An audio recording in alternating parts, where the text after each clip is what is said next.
Selamat malam para pendengar setia di seluruh Indonesia di Dongeng Aki Rukman. Selamat mendengarkan dan tetap merdeka. Assalamualaikum warahmatullahi wabarakatuh. Bismillahirrahmanirrahim. Allahumma sholli ala sayyidina Muhammadin tibil qulubi wa dawaiha wa afiatil abdani wa sifaiha wa nuril absori wa diyaiha wa ala alihi wa sahbihi wa salam. Amma ba'du. Bapak, Ibu, dan kawan-kawan sekalian, memang saat ini sedang banyak-banyaknya orang hajatan.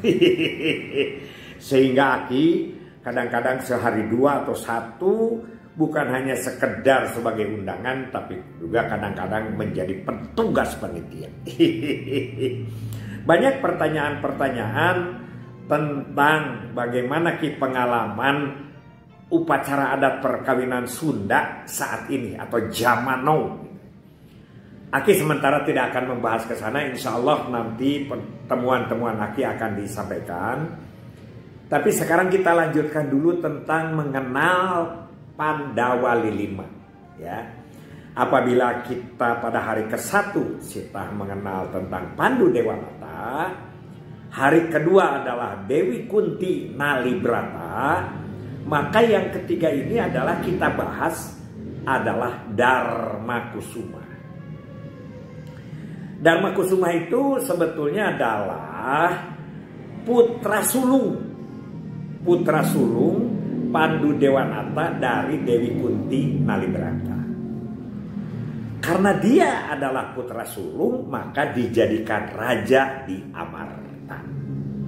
Namanya aslinya adalah Puntadewa atau Kontea.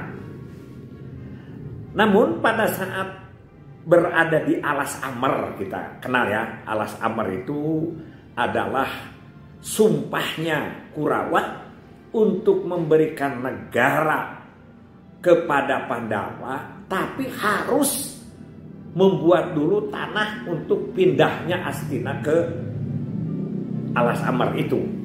Minta dibuatkan negara lah semacam begitu. Kenapa diberikan begitu? Karena semua orang, jangankan manusia gitu ya, masuk ke hutan belantara itu, Alas Amar itu, katanya burung saja lewat itu mati di situ. Saking sangatnya tanah itu. Tapi alhamdulillah Pandawa bisa menyelesaikan tugasnya dengan baik. Nah, salah satu kejadian di Alas Amar ini, ya, Kontea atau Puntadewa, dia bisa mengalahkan Raja Siluman. Namanya Darmakusuma. Karena kalah, Darmakusuma ini karena kalah oleh Puntadewa, maka dia nitis. Nitis itu masuk kepada badannya, sukmanya. Jadi sukmanya Darmakusuma itu masuk kepada jasadnya Puntadewa.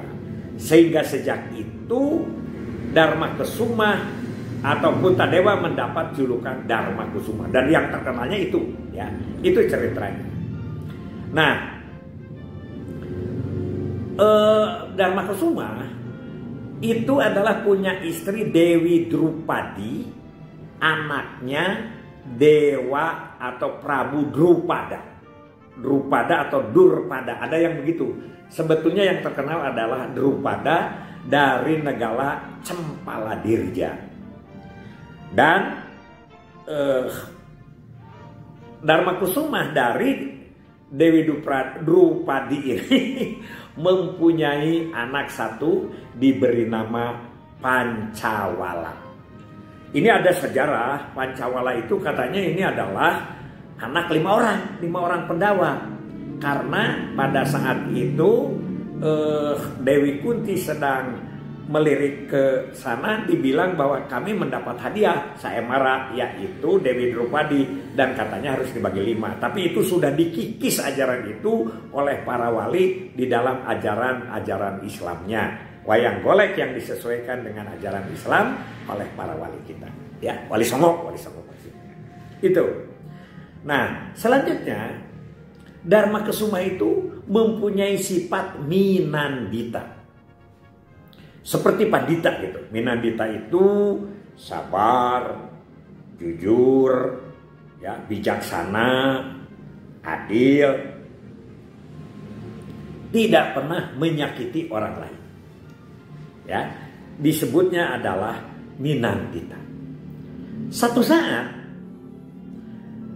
pada saat Bharatayuda, Dharma Kesuma harus menghadapi Prabu Salya. Perang meladeni Prabu Salya. Prabu Salya itu kan Narasoma yang terkenal angkuh, dia jago dan lain sebagainya. Tapi kan dulu itu ya pada waktu alap-alap Drupadi itu, alap-alap Kuntinali, Brata itu dikalahkan Narasoma itu oleh ayahnya Dharma Kesuma yaitu Pandu Dewanata. Begitu. Sehingga yang baik Kunti Nalibrata maupun satu lagi yaitu Dewi Magrim adiknya itu kan menjadi istrinya Pandu Dewanata. Jadi sebetulnya dia harus melawan itu adalah uaknya Nakula Sadewa. Begitu. Tidak mau Dharma Kesuma itu tidak mau perang karena jangankan perang ya, dia itu ya tidak pernah lah ngomong kasar pun dan lain sebagainya, dari sejak kecil tidak pernah perang. Tapi itu keharusan. Mungkin skenario-nya Batara Kresna itu harus meladeni perang. Kan akhirnya semua raja-raja juga pada perang di Bharatayuda ini. Nah, si Dharma Kesuma ini disuruh perang menghadapi Prabu Salya. Caranya bagaimana? Skenario-nya si Kresna ini, Prabu Kresna ini adalah supaya mentang panah saja. Asal mentang panah aja. Si Dharma Kesuma ini mentang panah kemana aja. Tidak usah harus diarahkan ke Prabu Salya atau ke Narasoma. Yang penting dia mengeluarkan panah. Pedang. Panah. Aki pulang ini ya. Pulang nyerengin pengantin dari sana. Dari Bandung Barat. Dari Cipeudeuy. Tadi ketemu dengan beberapa orang PLKB dan TPD juga. Jadi rada kikuk-kikuk nih bicaranya. Jadi ketika panah itu dibesarkan, itu dibantu oleh Prabu Bagaspati. Siapa Prabu Bagaspati? Prabu Bagaspati itu adalah mertuanya Salya, mertuanya Narasoma. Kenapa? Nah, dulu Bagaspati itu adalah orang yang dibunuh oleh menantunya, yaitu oleh Salya, oleh Narasoma.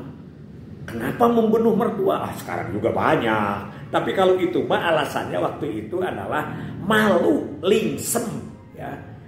Mempunyai mertua yang wujudnya diu, awaknya raksasa, yaitu buta.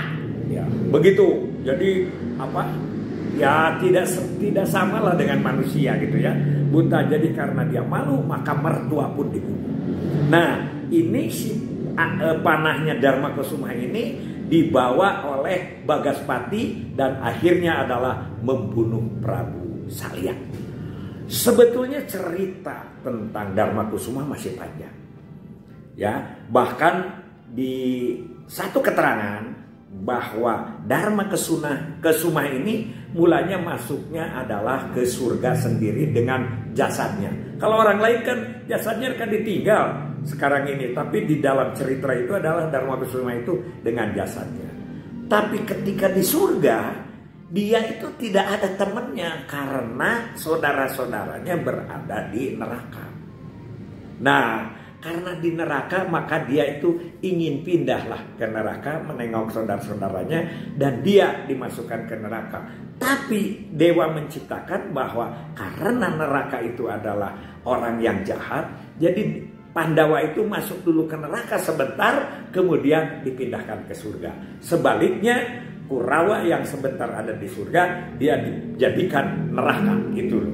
Begitu sistem di dalam cerita-cerita pewayangan yang juga sama saja dengan ajaran-ajaran yang kita sekarang, bahwa orang yang tidak baik itu ini bagiannya, orang yang baik itu ini bagiannya. Hanya ini adalah dalam budaya.